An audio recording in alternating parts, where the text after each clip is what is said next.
Hakim mencecar terdakwa Cuk Putranto karena memerintahkan Arianto mengambil DVR CCTV pada terdakwa Irfan Widianto untuk diserahkan pada dirinya.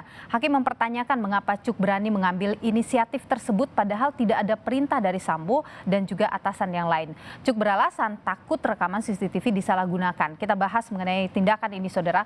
Sudah bergabung bersama dengan kami ada pakar hukum pidana Heri Firmansyah dan juga ada penasihat hukum Cuk Putranto Joni Mazmur Manurung. Saya ingin menyapa dulu Bapak-bapak, selamat malam.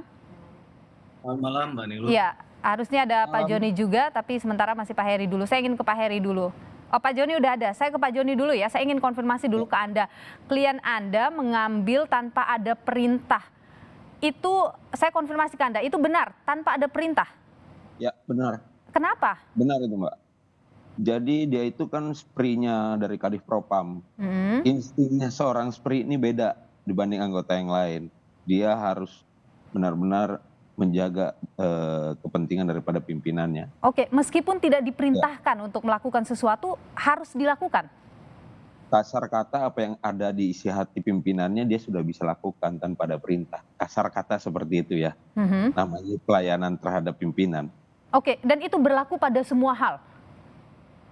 Berlaku untuk semua hal terkait dengan dinas ya, terkait dengan kedinasannya dia. Oke, dan ini kan tidak berkaitan dengan kedinasan pribadi begitu?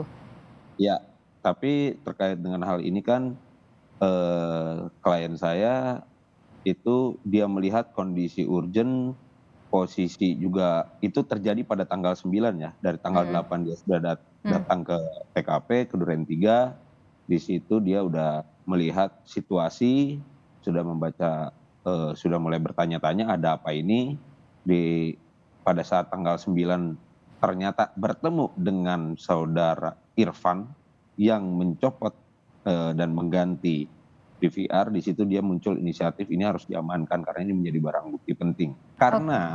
Karena pada tanggal 8 sebelumnya dia sudah tanyakan kepada saudara Ferdy Sambo pada saat dia masuk ke dalam rumah itu, dia tanyakan bahwa, "Ini CCTV bagus nih, Jenderal untuk mengungkap perkara ini." Mhm. Ternyata Jawaban Ferdy Sambo Sambo waktu itu?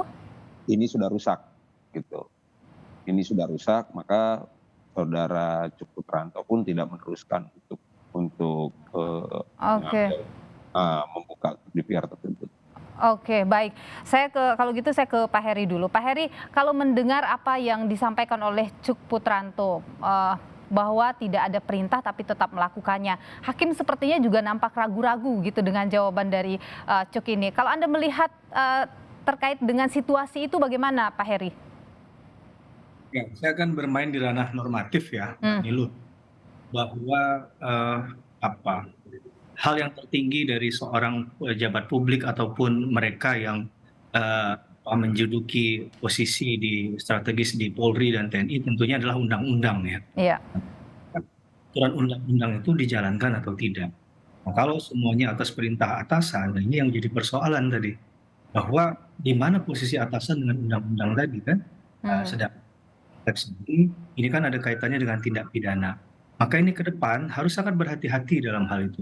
Bukan berarti karena sudah jadi katakanlah asisten pribadi atau ajudan pribadi dari seseorang, itu bisa kemudian melakukan tindakan semacam itu karena ada konsekuensi hukumnya. Kita bicara dalam konteks yang normatif, ya, Mbak. Mmm. Karena dalam konteks ini kan harus dilihat dulu apakah tugas pokok fungsinya itu sampai sejauh itu. Maka perlu batasan. Seperti Oke. kita melakukan bidang pekerjaan, kan ada ruang lingkup pekerjaannya.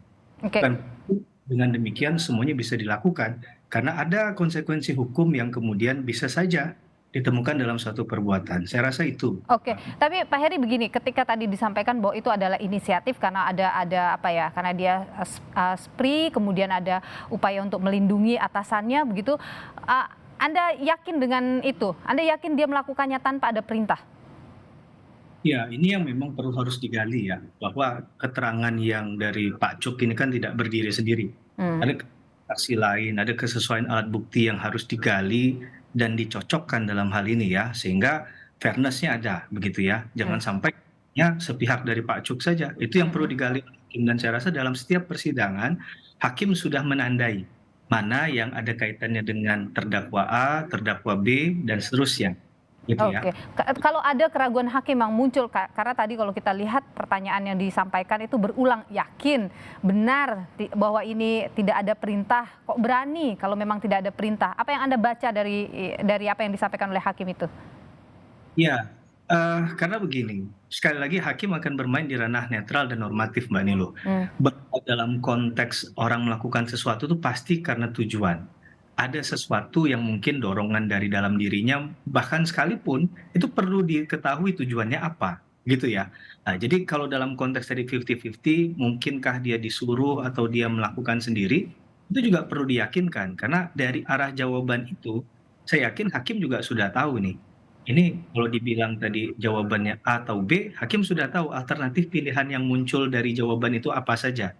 Karena kalau memang itu bentuknya misalnya covering hanya untuk katakanlah deadlock-nya di A misalnya, akhirnya nggak menyentuh yang lain, hakim juga sudah punya pengalaman empiris, pengalaman spiritual dalam tanda petik terkait hal itu. Karena persidangan untuk hal semacam ini kan yang melibatkan bukan hanya satu terdakwa, saya rasa majelis hakim dalam konteks Pengadilan Negeri Jakarta Selatan sudah punya pengalaman yang cukup Hmm. terkait gitu. Nah, menurut Anda hakim tidak yakin dengan apa yang disampaikan oleh Cuk? Kalau ditanya berkali-kali secara tafsir ya, tafsir pribadi saya Oke, rasa baik.